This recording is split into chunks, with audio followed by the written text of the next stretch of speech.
1 मई 2026 को बुद्ध पूर्णिमा पीपल पूर्णिमा अबूझ मुहूर्त का सर्वश्रेष्ठ दिन है। आइए बताते हैं कौन सा शुभ मुहूर्त रहने वाला है किसी नए कार्य की शुरुआत का, दान पुण्य का। इसी वीडियो में शुभ चौघड़िया और सभी शुभ मुहूर्त आप जान लेंगे। साथ ही अगर आपने पूरे बैसाख महीने के कोई भी नियम लिए हैं, कोई भी किसी भी तरह के व्रत और कोई भी नियम लिए हैं, तो उनका सरल विधि से कैसे उद्यापन आपको करना है, इस छोटे से वीडियो में सटीक जानकारी आपको प्राप्त होगी और कई तरह के प्रश्नों का उत्तर भी मिल जाएगा।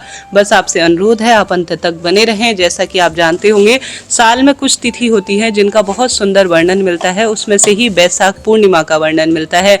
जैसे साल भर में देवउठनी एकादशी है और साथ के साथ माघी पूर्णिमा है, शरद पूर्णिमा है, और ये जो श्रेष्ठ और शुभ मुहूर्त अबूझ रूप से जिनमें हर कार्य हर राशि के जातक कर सकते हैं, वही यह दिन है। सभी पंचांग में ऐसा ही लिखा गया है कि 1 मई 2026 का दिन हर कार्य की सिद्धि के लिए है। जैसे आप भूमि, भवन, वाहन, कोई खरीदारी करना चाहते हैं, कोई रजिस्ट्रेशन करना चाहते हैं, गृह प्रवेश कराना चाहते हैं, तो निश्चित रूप से आप इस दिन कर सकते हैं सभी राशि के जातक। साथ ही व्यतिपात योग कब से कब तक है, यह भी आप जरूर सुन लीजिएगा और अंत तक बने रहिएगा। देखिए, जितना सुंदर रूप में पूर्णिमा का वर्णन किया जाए उतना कम है। ऐसे में पूर्णिमा व्रत, पूजा विधि, उपाय, स्नान, ध्यान, शुभ मुहूर्त की एक वीडियो पहले ही मैंने बड़ी मेहनत से आपके समक्ष प्रस्तुत की है। एक बार आप उसे जरूर देख लीजिएगा, पूरी श्रेष्ठ जानकारी उसमें आपको मिल जाएगी। तो आप सभी सुनिएगा अब 1 मई को क्या रहने वाला है शुभ और श्रेष्ठता। जैसे कि 1 मई को माता लक्ष्मी का दिन शुक्रवार है, बहुत सुंदर दिन है। लाल रंग के कपड़े हर कोई पहने और अपने शरीर पर इत्र या सुगंधित द्रव्य लगाएं और साथ के साथ घर पर गंगाजल या नमक युक्त सुंदर पोछा, कहने का अर्थ है घर पर इत्र वगैरह का प्रयोग शुभता देता है। नहाने के पानी में गंगाजल जरूर डालें, श्रेष्ठता बनी रहती है। पीपल और बेलपत्र, आंवला, बड़, पीपल, इन वृक्षों को सिंचित जरूर करें। द्वार पर दीपदान जरूर से लगाएं। अब बैसाख महीने के जो पूर्णिमा तिथि है वह अपने आप में अद्भुत है और पूर्णिमा तिथि जो रहने वाली है वह 10:52 के आसपास है। इसी दिन सर्वश्रेष्ठ रूप में प्रतिपदा इसके बाद शुरू हो जाएगी। आज स्वाति नक्षत्र रहने वाला है 4:35, उसके बाद विशाखा नक्षत्र शुरू हो जाएगा। आज सिद्धि योग है रात्रि 9:13 के आसपास, उसके बाद व्यतिपात योग का निर्माण हो रहा है। कुल मिलाकर व्यतिपात योग रात्रि को है, तो पूरे दिन भर में शुभ और श्रेष्ठ कार्यों के लिए यह अपने आप में अद्भुत है।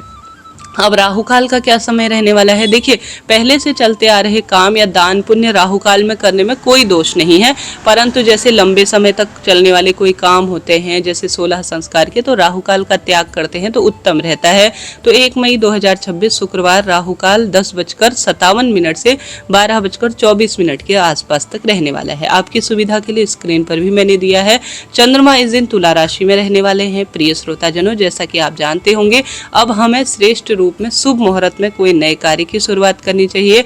आज जैसा कि कुर्म जयंती भी है, बुद्ध पूर्णिमा भी है, यह सब श्री नारायण के सुंदर स्वरूप माने जाते हैं। आज सूर्य उदय का समय 5:57, सूर्यास्त का समय 6:50 रहने वाला है। चंद्रमा को जल चढ़ाकर ही व्रत खोले। चंद्र उदय का समय 6:44 रहने वाला है। अब आप सभी शुभ मुहूर्त जरूर जान लीजिए। उससे पहले आपसे अनुरोध है वीडियो के अंत तक बने रहें ताकि आप जानकारी ले पाएं कि उद्यापन कैसे करना है। अब आप सभी अगर किसी नए शुभ काम की शुरुआत करना चाहते हैं तो शुभ चौघड़िया को सुने। सुबह शुभ चौघड़िया हो रहा है 9:34 से करीब 7:34 से 9:10। यह सबसे अच्छा समय है, इसे लाभ का चौघड़िया है। तो इस समय किसी नए कार्य की शुरुआत करें। इसके बाद अमृत के बेला भी बहुत सुंदर रूप में है, इसमें भी आप कार्य कर सकते हैं। 9:10 से 10:57 का ये बहुत अच्छा समय है। एक और शुभ मुहूर्त है सुबह 5:57 से 7:34। कुल मिलाकर 5:57 से 10:57 तक का समय बहुत ही शुभता के रूप में है सुबह सुबह। अभिजीत मुहूर्त की बात करें, अर्थात हर कार्य की जीत का समय, तो 11:58 से 12:49 के आसपास है। यह तो हो गया बहुत सुंदर और श्रेष्ठ समय की मैंने पूरी बात आपको बता दी, स्क्रीन पर दिया भी है ताकि आपको दिक्कत ना हो। इस शुभ समय में किसी नए शुभ काम की शुरुआत करते हैं या दान पुण्य करते हैं या प्रभु जी की पूजा करते हैं तो बहुत ही अधिक इसका लाभ देखा गया है। तो इस तरह से यह तो आज की मैंने पूरी आपको सूची बता दी। अब मैं आपको बताती हूँ कि कैसे आपको इस दिन बैसाख महीने के दान पुण्य उद्यापन के नियम को लेना है। सबसे पहले कोशिश करें, देखिए कोई भी कार्य होता है वह बड़े स्वरूप में भी होता है, संक्षिप्त स्वरूप में भी होता है। यथाशक्ति तथा भक्ति, जैसी आपके सामर्थ्य शक्ति है उस अनुसार कार्य करें। साथ के साथ जैसा आप में जो है क्षमता है, जैसा धन है उस अनुसार। देखिए कई लोग इस दिन घर पर पंडित जी को बुलाकर ब्राह्मण भोज कराते हैं, बहुत बढ़िया है। हवन कराते हैं, खीर और तिल के साथ, चीनी इत्यादि के साथ, कमल गट्टे जो माँ लक्ष्मी से जुड़ी हुई चीजें होती है उनका हवन कराना बहुत शुभ माना जाता है। ओम महालक्ष्मी च विद्महि विष्णु पत्नी च धीमहि तन्नो लक्ष्मी प्रचोदयात्, या माता लक्ष्मी के कोई बीज मंत्र इत्यादि के साथ हवन करा सकते हैं। पंडितों को बहुत सारे जोड़े, पंडिताइन के जोड़ों को घर पर अन्न वस्त्र इत्यादि से तृप्त कर सकते हैं। ये तो सबसे सरल और श्रेष्ठ प्रक्रिया है। परंतु ऐसा ना कर सके, सत्यनारायण व्रत कथा भी आप करवा सकते हैं। यह भी बहुत सुंदर है, बहुत बड़ी पूर्णिमा है। अगर ऐसा आपसे नहीं हो पाता है तो आप साधारण सरल तरीके से जो है घर पर खीर बनाएं, पंजरी बनाएं, केला इत्यादि काटकर और उसमें तुलसी पत्र रखकर श्री नारायण और माँ लक्ष्मी के समक्ष प्रस्तुत करें। स्वयं से सत्यनारायण व्रत कथा आप पढ़ सकते हैं, या आप सभी बैसाख पूर्णिमा व्रत कथा अपनी इच्छा अनुसार मैं इसी चैनल पर अपलोड करूंगी, आप चिंता टेंशन ना करें, आप उसे सुने और उसके बाद आप सरल तरीके से एक कन्या को भी घर पर बुलाकर या बच्चों को घर पर बुलाकर आप अपने जो आज वैशाख महीने के मेरे व्रत का जो है पूरा पारण हुआ, ऐसी प्रार्थना करते हुए भूल चूक के लिए श्री नारायण और माता लक्ष्मी से प्रार्थना करें। यह भी एक सरल तरीका है। एक तरीका यह है कि आप भगवान को भोग लगाकर, महादेव को पूजित कर कर, पवित्र वृक्षों का सिंचन कर कर, दीप दान कर कर, यम देवता के निमित्त जल इत्यादि समर्पित कर कर और सूर्य भगवान को जल चढ़ाकर, जैसे कि इस महीने हमने सबने पढ़ा वैशाख महत्म में कि इस महीने दही और चावल दान करने का प्रावधान है। इस महीने यम देवता के निमित्त जल दान करने का प्रावधान है। इसकी बहुत सरल प्रक्रिया है, पूरे वैशाख महीने में नहीं किया है तो एक जल का लोटा लीजिए, उसमें काला तिल, कुशा, जौ और जो चीज़ें होती है पितरों से संबंधित, ओम यम देवाय नमो नमः पितृ देवता का ध्यान कर कर दक्षिण दिशा की ओर जल चढ़ाए, या आप पीपल पेड़ की जड़ में भी इस जल को सिंचित कर सकती है। बहुत सुंदर होता है, इसे अकाल मृत्यु का भय नहीं होता, परिवार में समृद्धि आती है। तो यह आप कर सकते हैं।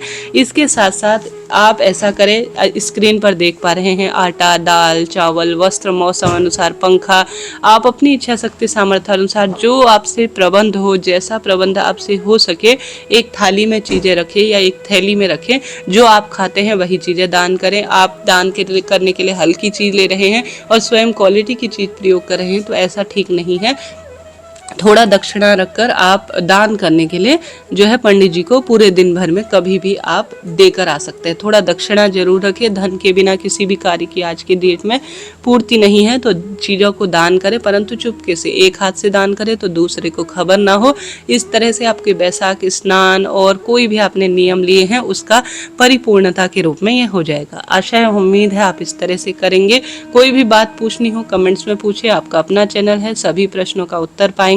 और साथ के साथ कोई भी आप ज्योतिष संबंधी जानकारी लेना चाहते हैं, कुंडली विश्लेषण, कुंडली बनाना या संतान से संबंधित, तो ऊपर नंबर है, उससे आप बात कर सकते हैं। राधे राधे जी।